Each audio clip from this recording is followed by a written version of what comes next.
Hello everyone. In the last lecture we have seen some topics of transformer, and in today's lecture I'm going to cover a topic that is voltage regulation. This is also one of the important topic of transformer. So what is a voltage regulation? Basically it is a change in a magnitude of secondary terminal voltage.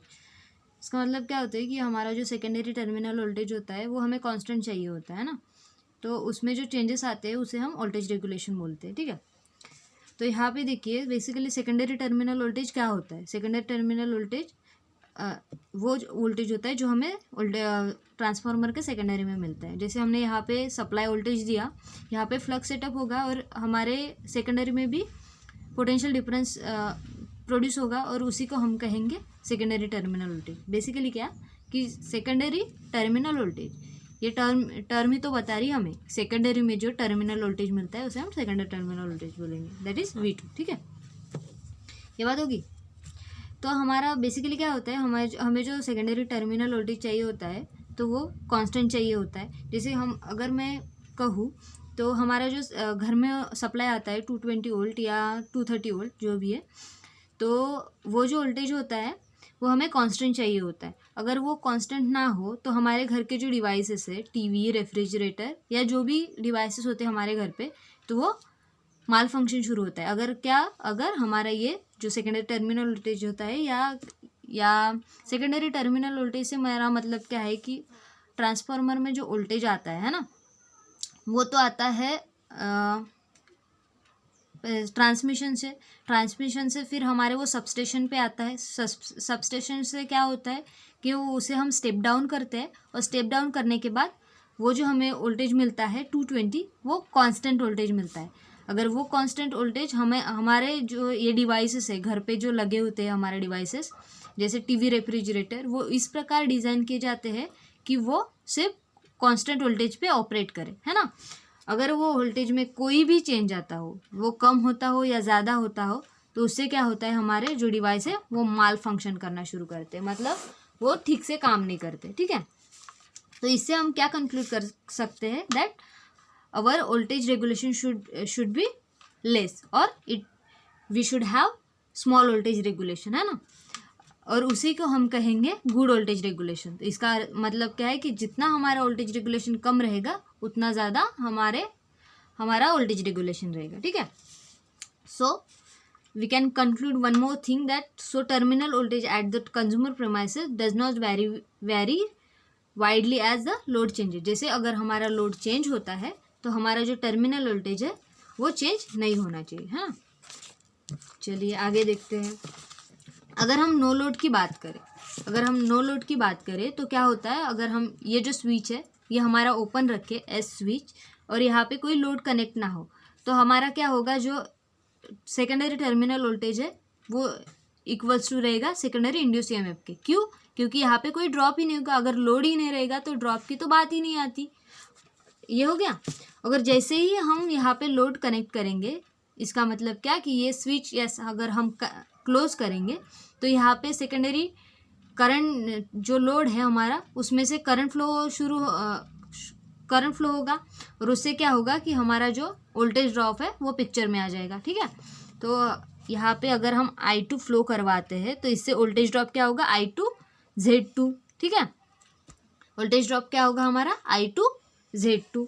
ठीक है, और इस voltage drop के कारण हमारा जो V2 है वो E2 के इक्वल नहीं रहेगा। जो V2 है हमारा लेस ही रहेगा E2 से, तो इससे हमारा क्या होगा, चेंज होगा सेकेंडरी टर्मिनल वोल्टेज, और उसी को हम वोल्टेज रेगुलेशन कहते हैं। तो उसे हम रिप्रेजेंट करेंगे, voltage regulation is equal to E2 minus V2 upon E2 into 100। ये हो गया हमारा वोल्टेज रेगुलेशन।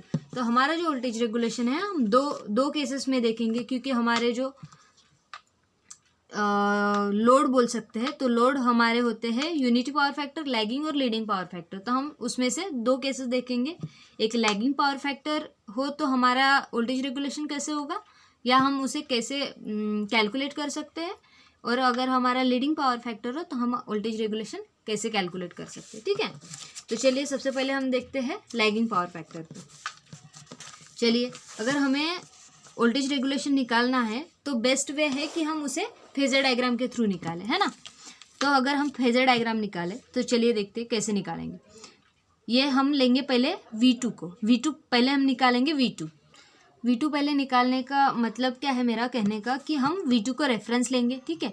अगर हम V2 को रेफरेंस लेंगे और फिर V2 को हमारा I2 लैग करेगा। क्यों लैग करेगा? क्योंकि हम लैगिंग पावर फैक्टर ले रहे या तो बोल सकते हैं हम लैगिंग लोड ले रहे, ठीक है, ठीक है। ये हो गया, या इंडक्टिव लोड भी बोल सकते हैं क्योंकि उसी में तो हमारा करंट लैग करता है ना। तो हम इंडक्टिव लोड लेंगे तो हमारा जो करंट है वो लैग करेगा, इसलिए थोड़ा सा पीछे है हमारा करंट, ठीक है। फिर जैसे हमने मतलब क्या बोल सकते हैं हम लोड अप्लाई करेंगे तो वहाँ पे ड्रॉप होगा, पहला ये रेजिस्टिव ड्रॉप और दूसरा होगा ये रिएक्टिव ड्रॉप। जैसे हमारा ये ड्रॉप होगा, उस ड्रॉप के बाद हमें क्या मिलेगा? Induce EMF in secondary, that is V2, ठीक है। हमारा फिर E2 मिलेगा। For the sake of calculation हमें इसे एक्सटेंशन दे देते हैं ताकि हमें समझने में आसानी हो, ठीक है।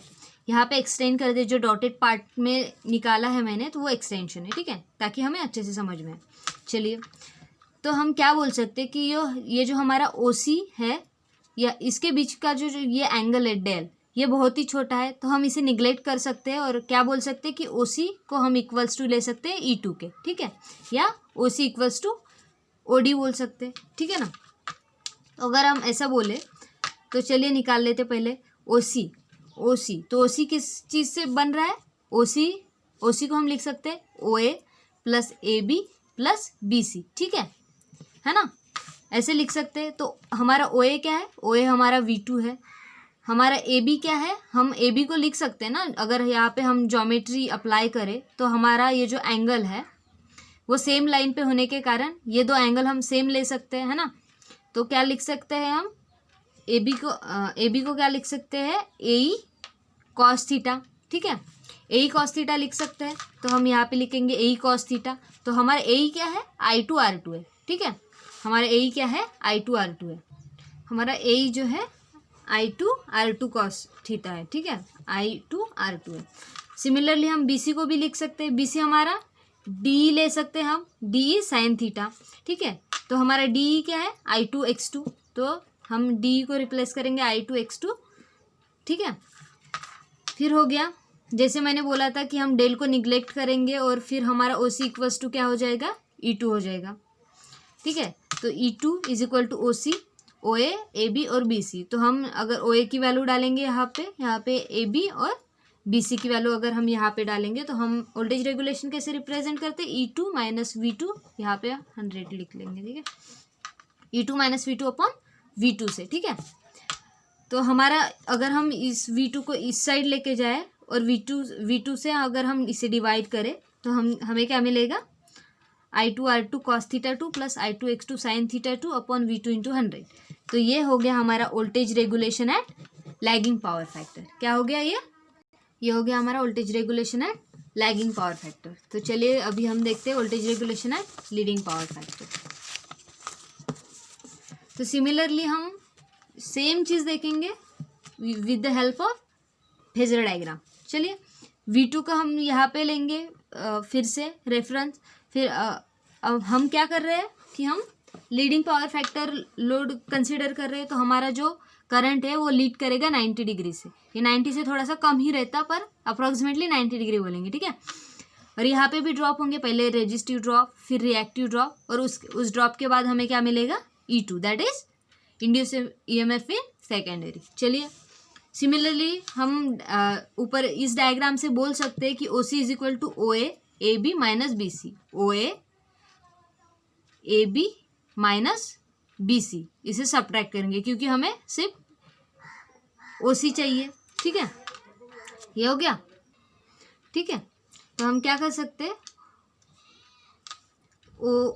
OC चाहिए हमें, तो हमें क्या करेंगे? OA प्लस AB माइनस ये BC जो पार्ट है वो निकाल लेंगे। क्यों निकालेंगे? क्योंकि हमें OC इक्वल्स टू है हमारा OD, ठीक है ना।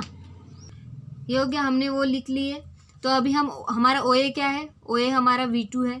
AB को हम लिख सकते हैं AE cos थीटा 2, ठीक है। AB को हम लिख सकते हैं AE cos थीटा 2, ठीक है ना, क्योंकि ये एंगल इक्वल्स टू ये एंगल होगा क्योंकि ये सिमिलर लाइन पे है।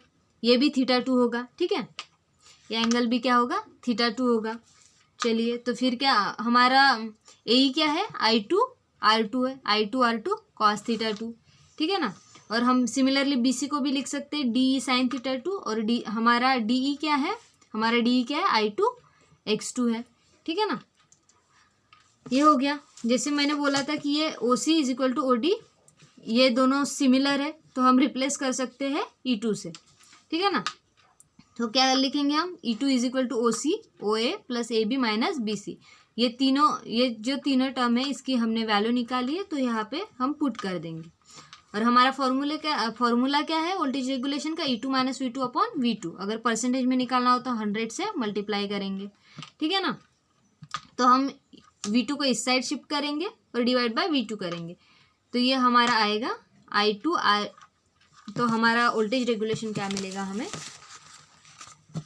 I2 R2 cos theta 2 minus I2 X2 sin theta 2 upon V2 into 100, ठीक है। तो ये हमारा हो गया voltage regulation at leading power factor. अगर आप यूजी के स्टूडेंट हो तो आपको आपके जो फाइनल एग्जाम्स है, आप इलेक्ट्रिकल इंजीनियरिंग के यूजी के स्टूडेंट हो तो आपके जो फाइनल एग्जाम्स है उसमें आपको डेफिनेटली 3 मार्क का या 4 मार्क का एक न्यूमेरिकल मिल ही जाएगा लीडिंग और लैगिंग पावर फैक्टर में। तो आप इस टॉपिक को अच्छे से प्रिपेयर करें और देखें। अगर आपको वीडियो अच्छा लगा हो तो प्लीज़ लाइक करें। अगर आप चैनल पे नए हो तो प्लीज़ हमारे चैनल को सब्सक्राइब कीजिएगा, और कोई भी क्वेरी हो तो कमेंट बॉक्स में कमेंट कीजिए, ठीक है। Thank you for watching.